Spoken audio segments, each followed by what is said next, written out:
Something is already shifting, and you felt it before you had language for it. Not outside.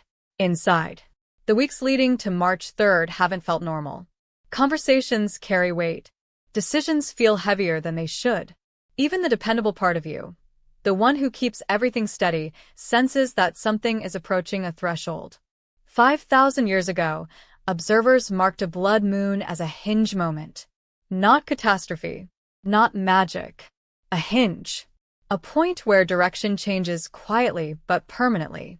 Generations whispered about a night most people would ignore. And here we are. Global tension rising. Leadership structures wobbling. Personal roles you've carried for years suddenly feeling outdated. It's not random timing. It feels coordinated, like pressure building behind something that can no longer stay hidden.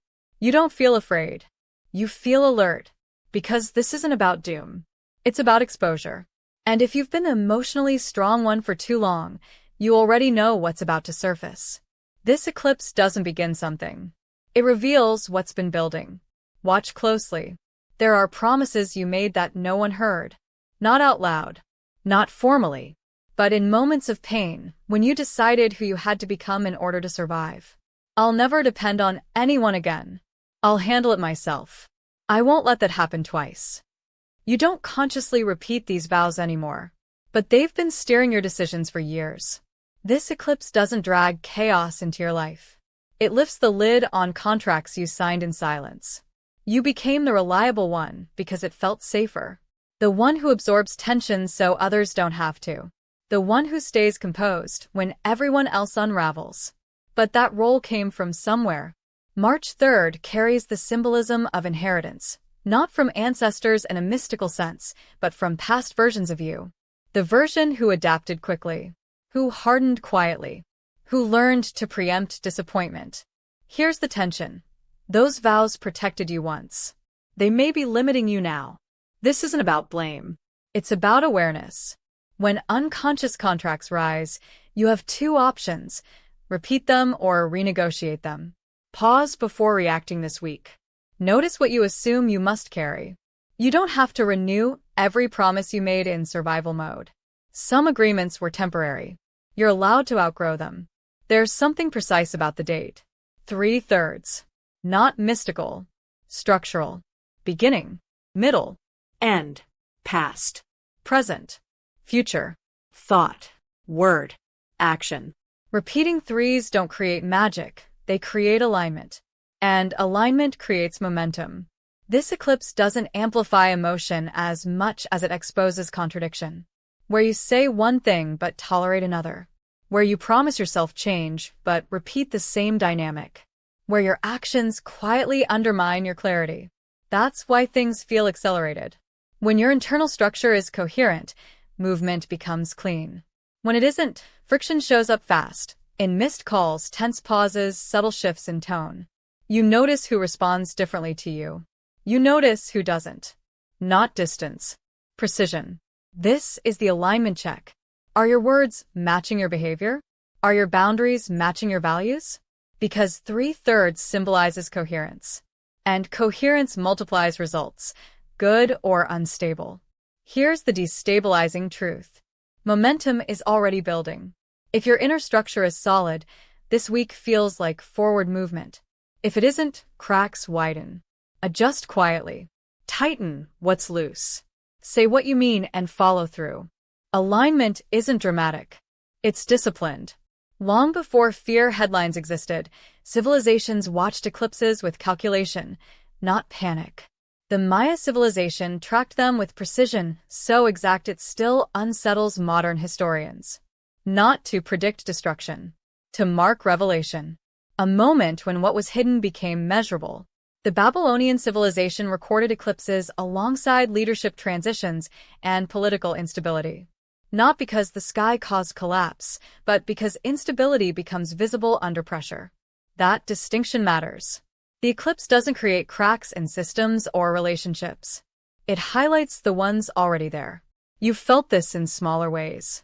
The friend whose tone shifted months ago. The workplace tension that's been quietly brewing. The role you've outgrown but haven't named. Ancient observers didn't run. They observed. Modern narratives package eclipses as chaos because fear spreads faster than clarity. But clarity is quieter and far more powerful. This blood moon is less about disaster and more about disclosure. If something feels exposed around you, resist the urge to dramatize it. Study it. What is being revealed was already unstable. And what is stable won't flinch. Nothing about this night is isolated. Total lunar eclipses move in cycles, long arcs that repeat roughly every 18 years. Patterns return, not to haunt you, but to finish what was left incomplete. Think back. 18 years ago, your life looked different. The version of you then was navigating choices with a different level of awareness. Certain themes began there. Independence, responsibility, who you trust, what you tolerate. Cycles don't rewind. They revisit. The Saros rhythm isn't mystical punishment. It's structural memory. Humanity moves in waves, and so do you. You might notice old dynamics resurfacing, similar conversations, familiar power struggles, opportunities that feel strangely recognizable. Not identical. Refined. This is the reassessment point. Globally, systems that were patched instead of repaired are being tested again. Personally, patterns you thought you outgrew are asking for a final decision. Here's the key tension. If you respond the same way, the cycle extends. If you respond differently, the cycle closes. Pay attention to what feels familiar this week. Not everything returning is meant to stay. Some things resurface only so you can handle them with the awareness you didn't have before. Completion requires participation. There's a reason eclipses were once feared. Not because they were dangerous, but because they were powerful tools. Ancient rulers understood something simple. When the sky darkens unexpectedly, people look for authority. Panic makes populations easier to direct. Fear narrows perception. It reduces independent thought. Control thrives in confusion. But not every culture reacted that way. Some stayed calm. They studied the sky. They measured. They observed instead of collapsing into alarm. That difference changed outcomes. Today, the mechanism is the same. Headlines intensify. Social feeds amplify urgency. Predictions escalate. And suddenly, the emotionally strong one you feels pressure to react. Pause. Fear is loud. Clarity is steady. This eclipse doesn't require panic. It requires composure. The real strength now is restraint, not absorbing collective anxiety, not forwarding every dramatic claim, not tightening your nervous system because others are. Observation is power. When you don't surrender to fear, you see patterns others miss. You notice who escalates tension and who stabilizes it. You notice which conversations are noise and which are signal. Stay measured. The sky darkens temporarily. Authority does not transfer unless you hand it over. Keep your center. During a blood moon, nothing attacks the moon. It simply moves through Earth's shadow. That detail changes everything. The darkness you see is not destruction, it's grounding. Earth stepping between light and reflection. Reality interrupting exaggeration. Symbolically, this is the moment when emotional distortion loses volume. You know how your mind can inflate a scenario at night? A delayed text becomes rejection. A neutral tone becomes conflict. A postponed decision feels catastrophic. The eclipse filters that. When Earth's shadow covers the moon, it reminds you that perception shifts under pressure. What feels dramatic may simply be obscured by angle.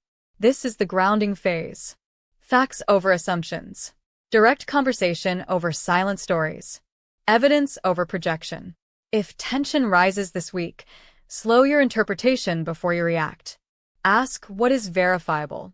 Ask what is imagined. You've carried enough unnecessary weight by assuming the worst.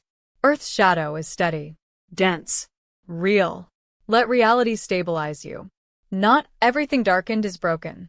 Some things just need to be seen without emotional distortion. When totality happens, the moon doesn't change. Only your vantage point does. Sunlight bends through Earth's atmosphere, wrapping the moon in a deep red glow. Every sunrise and sunset happening on Earth at that moment curves toward it. What looks like loss of light is actually filtered light. That matters. Nothing disappears during this eclipse. It's reframed. The relationship, the role you've played, the version of yourself you thought was permanent. Under different light, they look different, not ruined, just recontextualized. You may notice subtle recalibrations. Messages you don't rush to answer. Invitations you decline, without over-explaining. Opinions you no longer volunteer. Not withdrawal. Refinement. Totality invites curiosity instead of panic. What if this shift isn't taking something from you, but clarifying what truly fits? The quiet observer in you already knows. March 3rd isn't prophecy in the dramatic sense. It's perspective. When the light returns, the moon will look familiar again. But you won't see it the same way. And that's the point.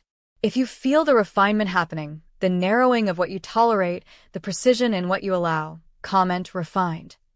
Not because something ended, because something aligned. This isn't a story about fear. It's about seeing clearly what has been hidden, what has shaped you, and what is ready to be released. The eclipse doesn't force change. It exposes it. It invites it. And in that invitation, you get choice.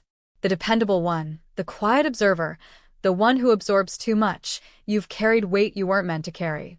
This night shows you what you can finally leave behind, what you can finally step into, and what you can finally witness without judgment.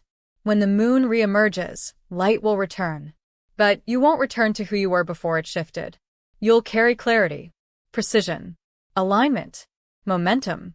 Notice what aligns. Notice what doesn't.